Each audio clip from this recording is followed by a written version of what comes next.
Bom, vamos voltar à segunda parte. Então, o que a gente viu até agora foi o conjunto de números complexos que a gente definiu aqui.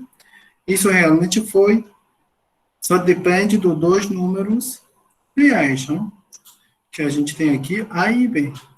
Então, seguindo essa ideia, vamos definir agora da forma mais concreta o conjunto dos números complexos e depois vamos verificar que vai ser um corpo. Então, para fazer isso, então, conjunto de números complexos vai ser esse conjunto aqui dos pares ordenadas de x e y, que x e y são números reais. Então, vamos definir duas operações binárias sobre esse conjunto, a soma e o produto. E a ideia dessa definição vem exatamente o que a gente viu lá em cima, falando do conjunto dos matrizes. Não? Ou seja, a soma, eu vou considerar Z1, x1 e y1, e Z2, para ordenar x2 e y2, 2. A gente chama esses números complexos, não? Daqui para frente. Então, esses dois números complexos, a soma, vou considerar dessa forma, não? Ou seja, x1 e y1 mais x2 e y2, é isso aqui que a gente define. Só somando as entradas correspondentes, certo? E o produto vai ser isso aqui. Exatamente o que a gente viu lá em cima. Ou seja, x1, y1 vezes x2 e y2 vai ser isso aqui. Ou seja, seria x1 vezes x2 menos y1 vezes y2. Não? A gente lá em cima também, a gente viu que aparece na primeira entrada menos, depois x1 vezes y2 mais y2 vezes x2. Então, com essas definições, já temos duas operações binárias sobre esse conjunto dos pares ordenados. Agora, aqui temos, a ideia é mostrar que esse conjunto desses pares ordenados, com essas operações, vai ser um corpo, que a gente vai chamar corpo dos números complexos, ou corpo complexo. Então, vamos verificar um por um as propriedades. Não? Eu vou demonstrar alguns e vou deixar o resto como exercício para vocês, que vai ser simples de verificar. Não? Então, por exemplo, aqui Z1, Z2 estão aqui. Não? São esses pares ordenados que a gente considera aqui. Então, a primeira propriedade era a associatividade. Não? Então, eu vou definir aqui, eu vou verificar que satisfazem Z1 vezes Z2 vezes Z3 é a mesma coisa que fazemos por Z2 com Z2 e depois multiplicar isso por Z. Então, vamos escrever Z1 vezes Z2 vezes Z3. Então, isso seria o quê? Isso, pela definição, vou primeiro escrever dentro do parênteses. Não? Seria Z1 vezes Z2, já temos lá em cima. Aqui, já temos. Então, seria x1, x2, menos y1, y2, e, vírgula, não, x1, y2, mais x2, y. Agora, isso vezes que? x3 e y3. Então, vamos ver agora o que acontece. Outra vez, agora, aqui tem o quê? Vou chamar isso A, isso B, ok? Então, isso vai ser igual a, se usarmos a mesma regra, seria A, x3, menos B, y3, e depois seria A, y3, e bx3 mais bx3, certo? Portanto, vamos abrir isso aqui embaixo. Lembrem que A é isso aqui, x1, x2, y1, y2, vezes x3. Então, seria x1, x2, x3, mais, desculpa, menos y1, y2, x3, depois vezes y1, y2 vezes x3. Seria, desculpa, menos b vezes y3. Isso aqui. Então, isso seria menos b x1, x2, desculpa, escrevi bem, não? B é quem? B é x1, y. Menos x1, y2, y3, menos x2, y1, y3. Certo? Vírgula. Agora a segunda parte. A vezes y3.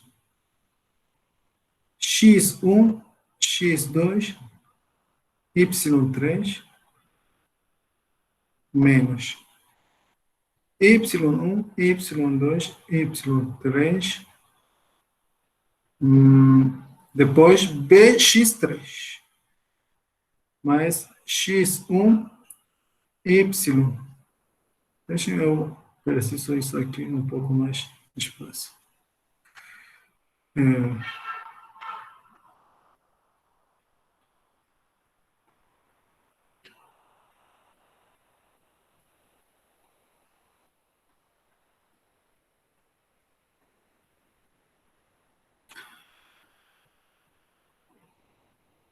Então, seria y, y2, y3, mais x1, y2, x3, mais x2, y1, x3. Certo? Agora, isso vai ser igual aqui. Aqui, vamos considerar isso, com isso podemos fatorizar x1. E isso aqui, com isso aqui, podemos fatorizar, digamos, y2. E aqui, eu vou pegar outra cor. Isso aqui com x1, x2. Isso aqui, se não me engano, e isso aqui com isso aqui. Vamos ver o que vai dar. Então, aqui fatorizando x1 aqui, daria x1 vezes x2, x3, menos y2, y3, aqui. E depois, vou fatorizar menos, vou fatorizar y1. Se fatorizar y1, daria y2, x3 aqui, certo? Mais, eu fatorizei menos, né? Então, aqui daria mais, fatoriza y1, daria x2, x3. Certo? E, agora, aqui, vou fatorizar x1, daria x2, y3,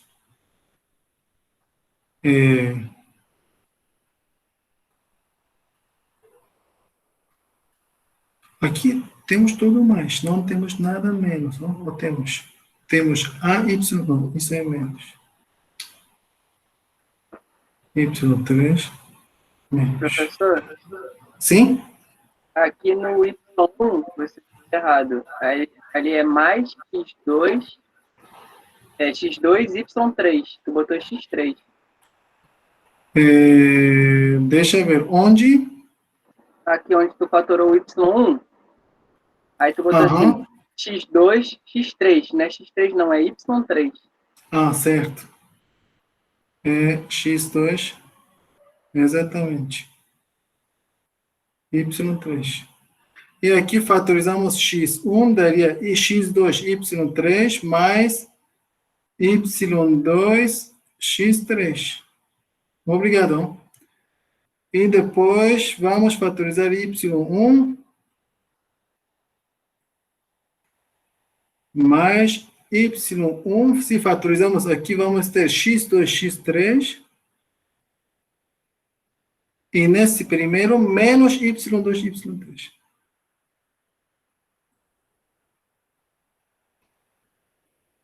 Certo? Isso seria o quê? Olha, isso agora, se vocês olham bem, seria Z1 vezes Z2 vezes Z3. Porque Z2 vezes Z3 seria toda a questão dentro de parênteses. Se vocês abrem melhor. E Z1, olha, o que está fora de parênteses de cada um é elementos de Z1. X1, Y1. Aqui apareceu menos, aqui é X1 e Y1. Então, se vocês verificam bem isso, seria Z1 vezes Z2, Z3. Vou deixar a Z3 para vocês. Portanto, Z1 vezes Z2 vezes Z3 seria Z1 vezes Z2, Z3. E aí, a gente tem associatividade para produto. Então, já foi verificado. E a associatividade para soma é muito mais simples, é exatamente herda isso de números reais. Então, vou deixar para vocês. Depois temos a comutatividade para produto. Isso também é bem simples, não?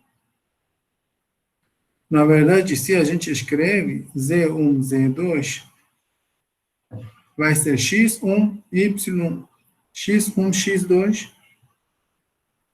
menos Y1, Y2, e x1, y2 mais y1, x2. Agora, nós sabemos que números reais satisfazem comutatividade. Então, usamos comutatividade de números reais. Vamos ter aqui que? Vamos ter x2, x1 menos y2, y1. Certo? Y, y2 é a mesma coisa que y, y1. E fazemos o mesmo y2. Desculpa, vou fazer. Vou usar comutatividade da soma em números reais de produto. X2, Y1, mais Y2, X1. E isso agora não é nada mais que Z2 vezes Z. Portanto, Z1 vezes Z2 é a mesma coisa que Z2 vezes Z. Com esse produto que a gente tem aqui. E para a soma também, vou deixar como exercício para vocês. É bem simples. Então, já a comutatividade é satisfeita. Existência do elemento neutro da soma. É bem simples. Hein? Qualquer x e y mais 0 e 0 é a soma dos elementos correspondentes. Isso daria o quê? X e y. Portanto, 0, 0 é elemento neutro da soma. E elemento neutro do produto. Olha, x e y vezes 1 e 0. O que vai acontecer? Isso daria aqui. X vezes 1 mais, desculpa, menos y vezes 0. E depois, y vezes 0 mais, desculpa aqui, x vezes 0 mais y vezes 1. Isso daria aqui.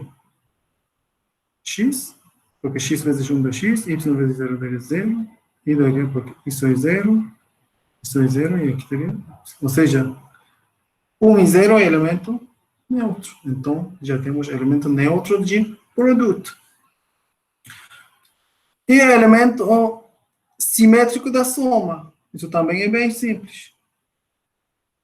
Só verificar x e y mais menos x e menos y. Isso daria 0 e 0. Vocês podem verificar facilmente. Então, isso também satisfaz. Agora, elemento inverso do produto. Pessoal, lembrem, lá no caso de matrizes, a gente encontrou elemento inverso de qualquer elemento não zero. Hein? Que para qualquer par ordenada não zero, a gente conseguiu encontrar. Que é exatamente isso que está escrito aqui. Ou vocês aqui também poderiam fazer outra vez a equação e escrever, não? Vocês, se tem x, y, tem que procurar A e B, tal que esse produto dá elemento A, elemento neutro do produto, que a gente viu aqui é 1 e 0, certo? Então, se vocês fazem a equação, vocês vão encontrar isso aqui, da mesma forma que a gente fez para matrizes. Mas, outra forma de verificar isso é basta multiplicar z por z menos 1, que a gente definiu aqui, ou seja, nós temos x e y vezes agora x sobre x ao quadrado mais y ao quadrado e menos y sobre x ao quadrado mais y ao quadrado.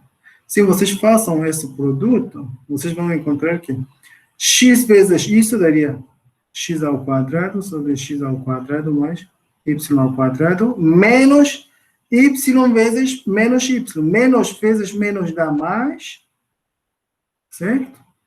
Seria y ao quadrado sobre x ao quadrado mais y ao quadrado.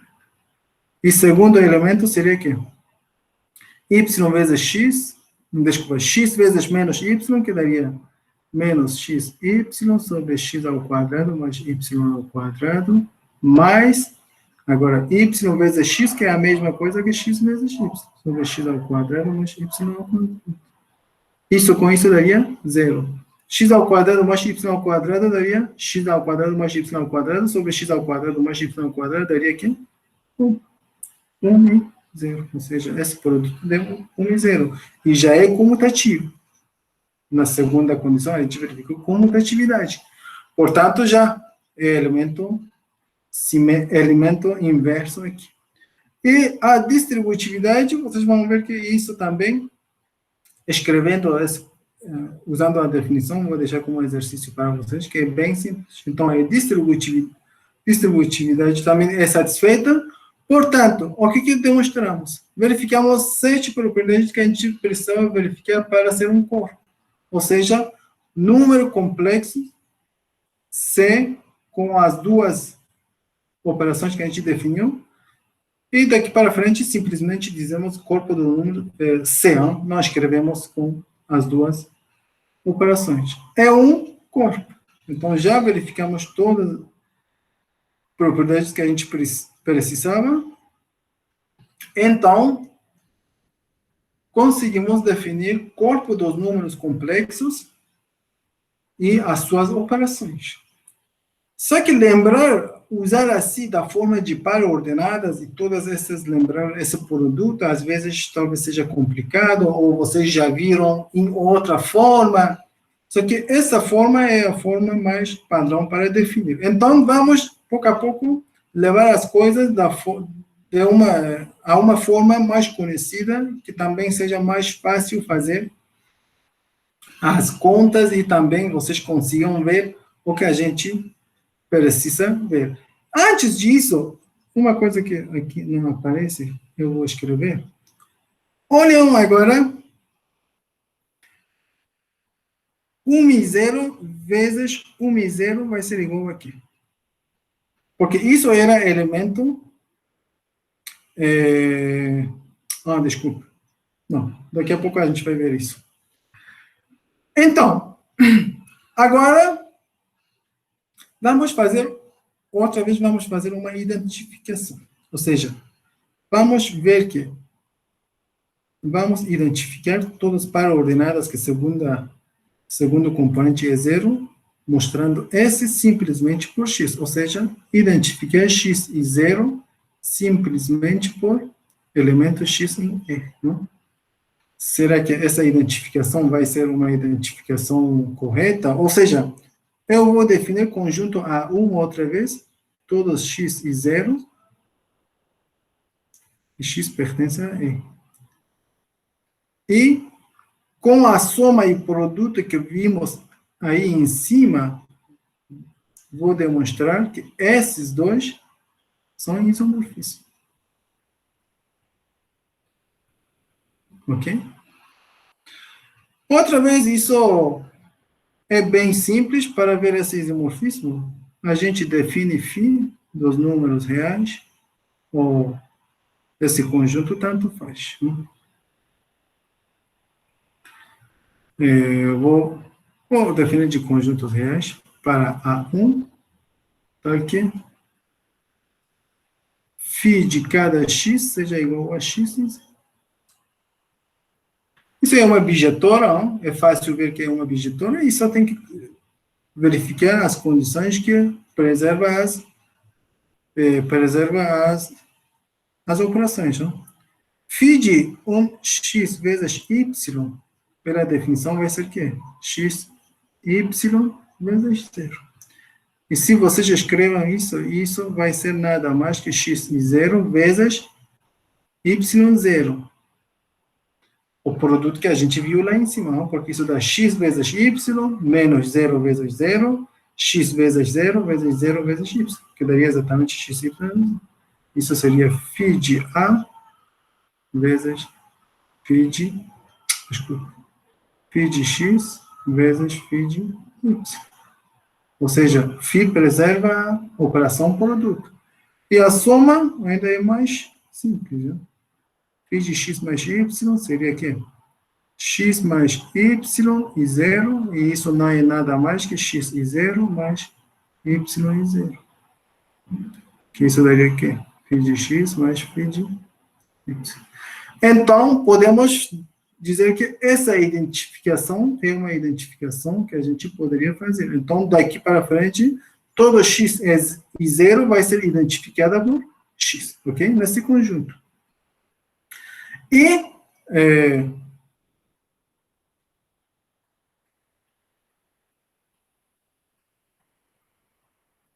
deixa eu ver, está faltando um.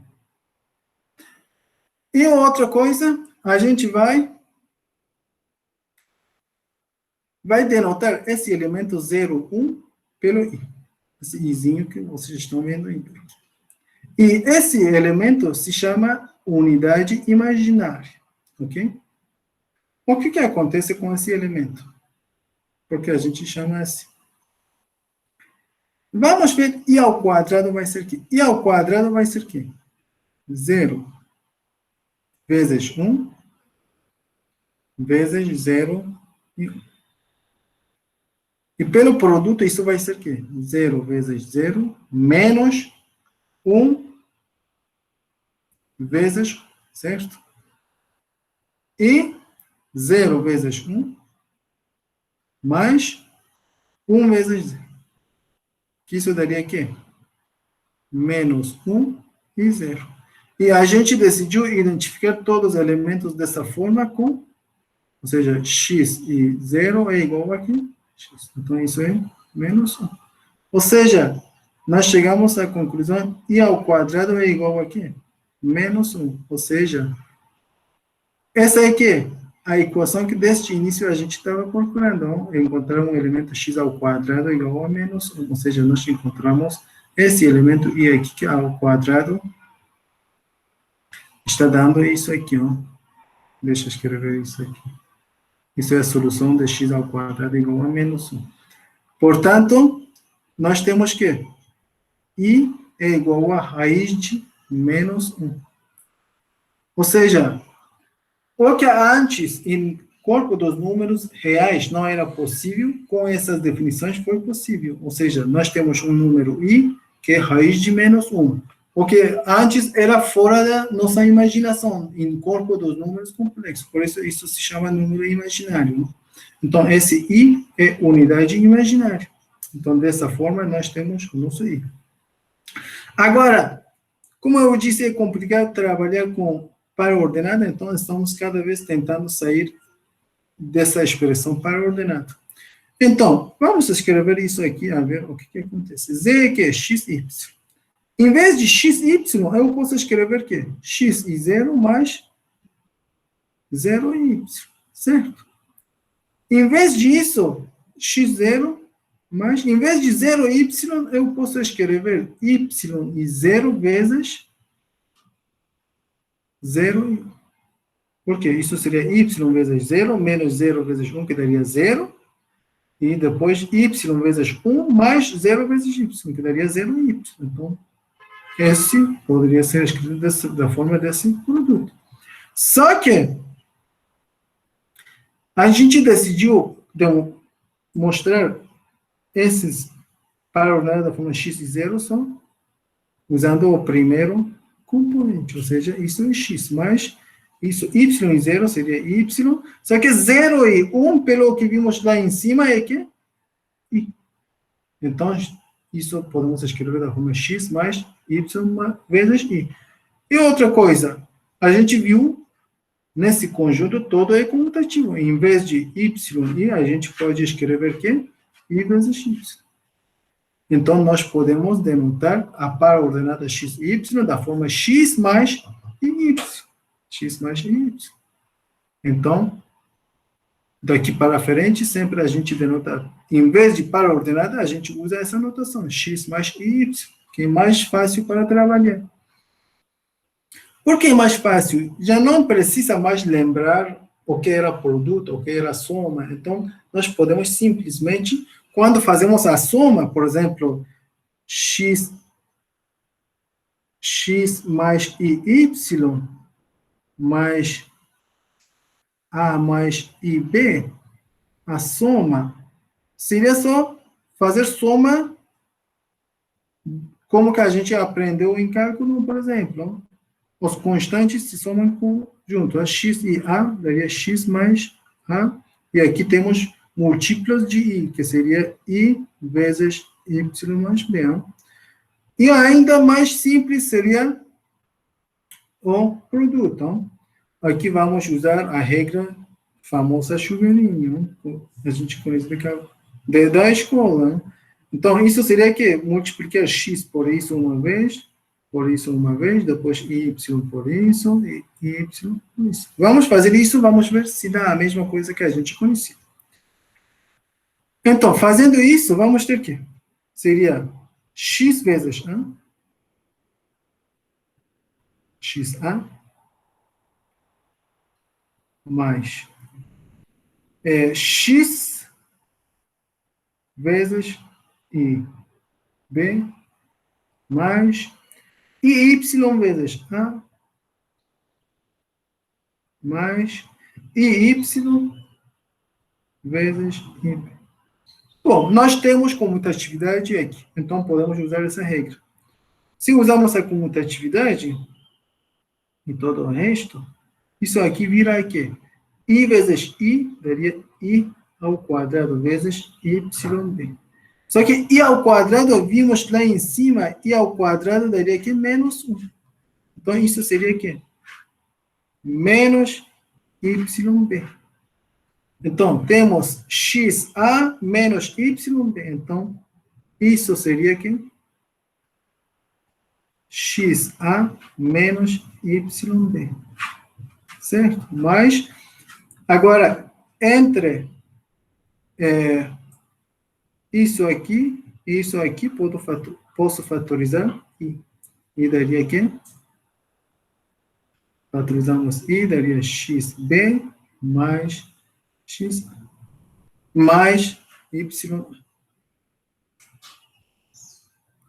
E facilmente, isso é a mesma coisa que a gente tinha visto lá na definição inicial. Isso não é nada mais que x, y vezes a e b. Não? O produto que a gente já tinha definido. Isso daria xa menos yb, que temos aqui, xb mais ya, que temos aqui. Mas já não precisa lembrar isso, porque usando as propriedades que a gente viu, agora satisfaz isso facilmente. Então, temos essa condição aqui.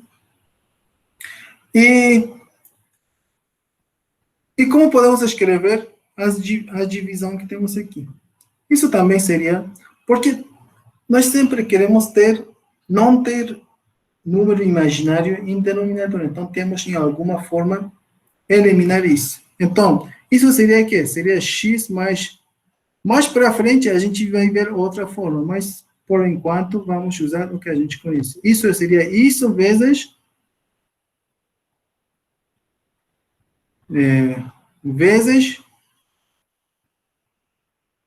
a mais ib inverso. Ou seja, quando está em denominador, que é você inverso. E pelo que a gente conheceu, isso seria x mais y vezes quê? A inversa disso, a gente sabe que daria a sobre a ao quadrado mais b ao quadrado menos i vezes b sobre a ao quadrado mais b ao quadrado. Agora, só fazendo esse produto, vou deixar para vocês. Então, nesse caso, fazer esse produto, então, não vai aparecer nenhum número imaginário em denominador, e todo vai ser... Bom, isso seria o quê? X A, ou AX, tanto faz, menos BY sobre A ao quadrado mais B ao quadrado, menos I, desculpa, mais I vezes quê? YA menos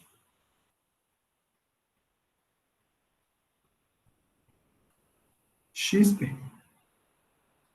sobre A ao quadrado mais Y ao quadrado mais B ao quadrado. Ou seja, eliminamos o número imaginário do denominador dessa forma.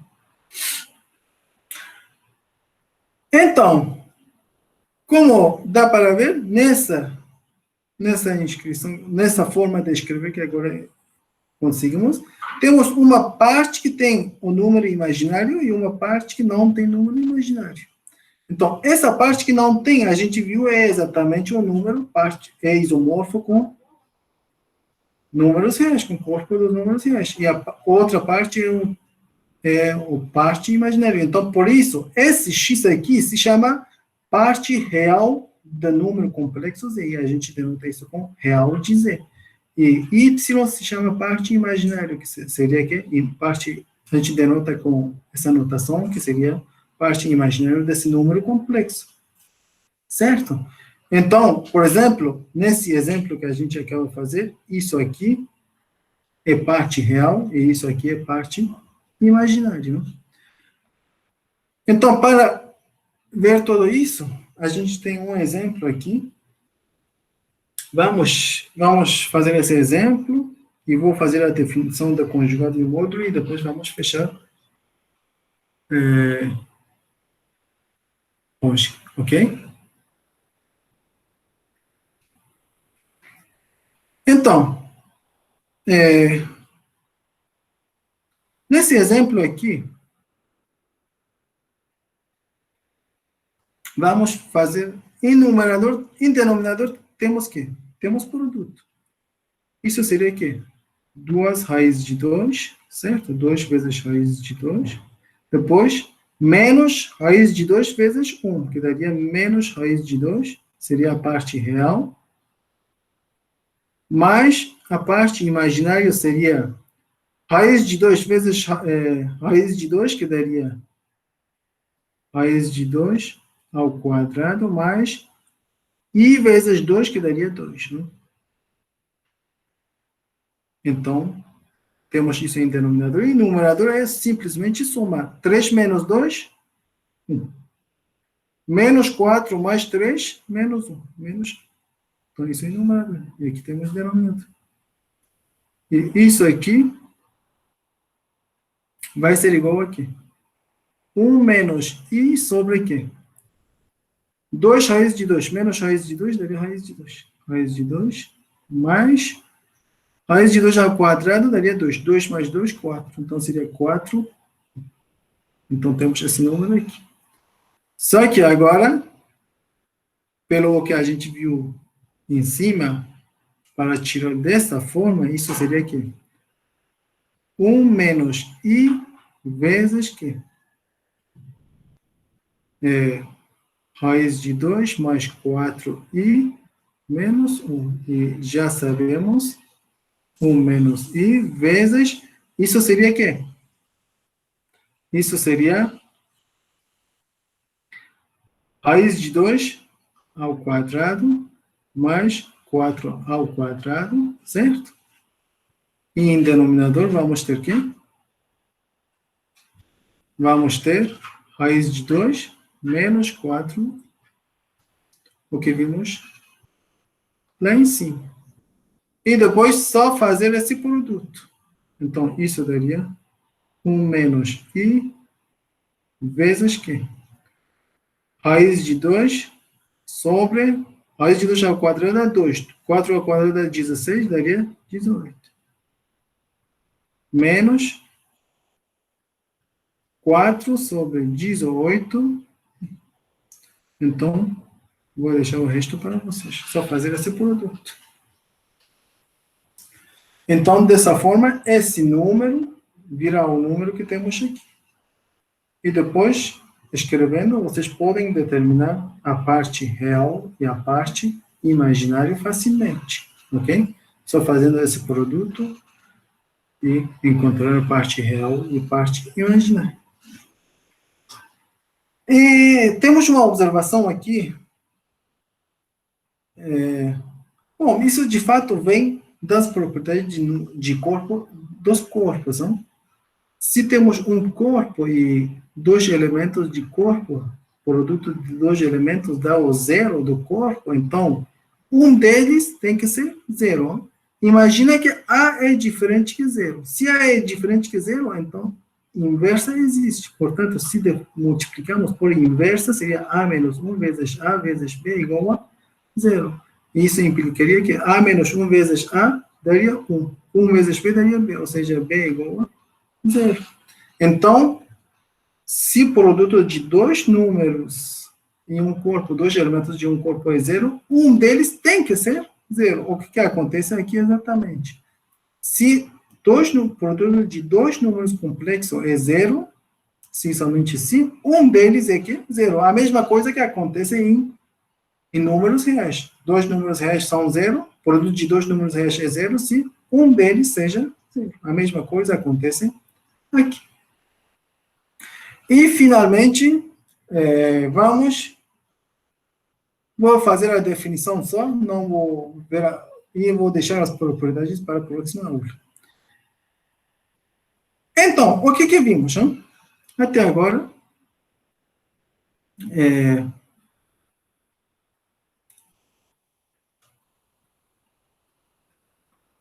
então, temos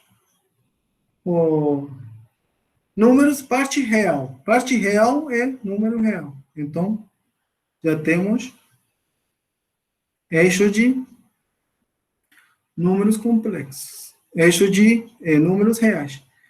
E depois temos, ou seja, se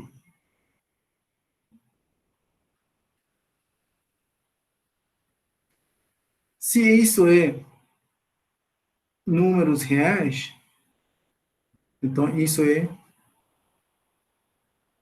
eixo de reais. Certo?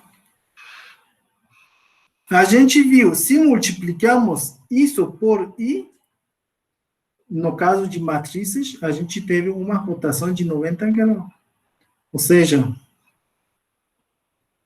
se multiplicamos por I, a gente vai ter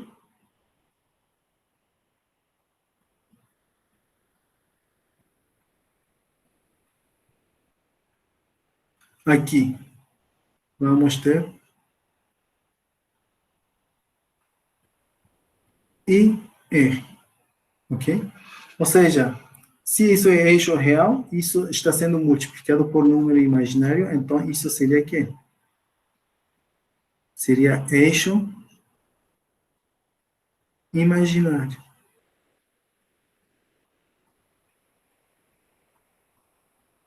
Ok? Então, temos eixo real, melhor aqui, vou escrever real. Eixo real e eixo imaginário. Agora, se temos o número Z, digamos, temos número Z aqui, igual a mais IB. Esse número Z tem parte real, que cai aqui em eixo real, A, e tem parte imaginária. Na verdade, dessa forma que a gente denota. Não? Temos parte real A e parte imaginária B, e depois só ligar esses pontos que a gente encontra os números. Então, nós podemos associar a cada número Z um número em plano. E, de fato, esse plano, daqui para frente, a gente chama esse plano de plano complexo, ok? Agora, o que a gente pode associar a um número nesse plano? Se temos esse plano aqui, esse número aqui, nós podemos, a esse ponto, associar um vetor, certo? Nós podemos associar um vetor a esse número. Só que esse vetor, ou esse segmento, vai ter quê? Vai ter um comprimento.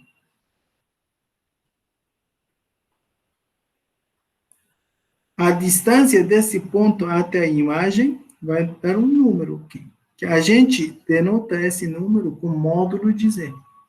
De fato, o módulo de Z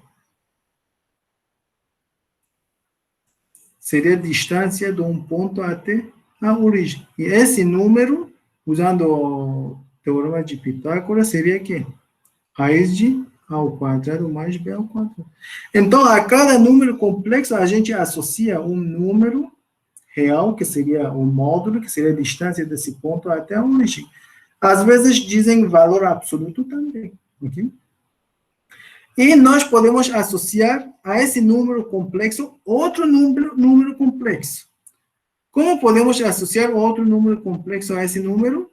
É só considerar simétrico dele em relação ao eixo dos reais. Ou seja, se está aqui, a gente vai marcar beta lá em cima, vai marcar menos B aqui embaixo, e considerar simétrico desse número aqui embaixo. E esse número se chama conjugado do número complexo. Ou seja, se temos número complexo Z, vamos associar conjugado dele, um número complexo chamado conjugado, que a parte real fica sem mudança. É a mesma coisa, só que a parte complexa é simétrica. Ou seja, A menos I. Portanto, a cada número complexo nós podemos associar um número real chamado módulo e um número complexo chamado conjugado. Dá para ver que a distância do conjugado até a origem é a mesma coisa que a distância do número. Ou seja, usando esse desenho, dá para ver que módulo de Z é a mesma coisa que módulo de conjugado. E tem muitas outras propriedades, portanto, se temos número Z, conjugado dele seria real de Z menos I vezes imaginário de Z, que seria A menos IB.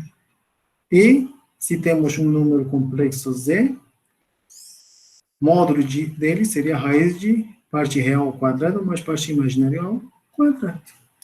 Então, vai ter muitas propriedades esse módulo conjugado que a gente vai falar sobre ele na aula que vem, ok? Então, vou parar a gravação.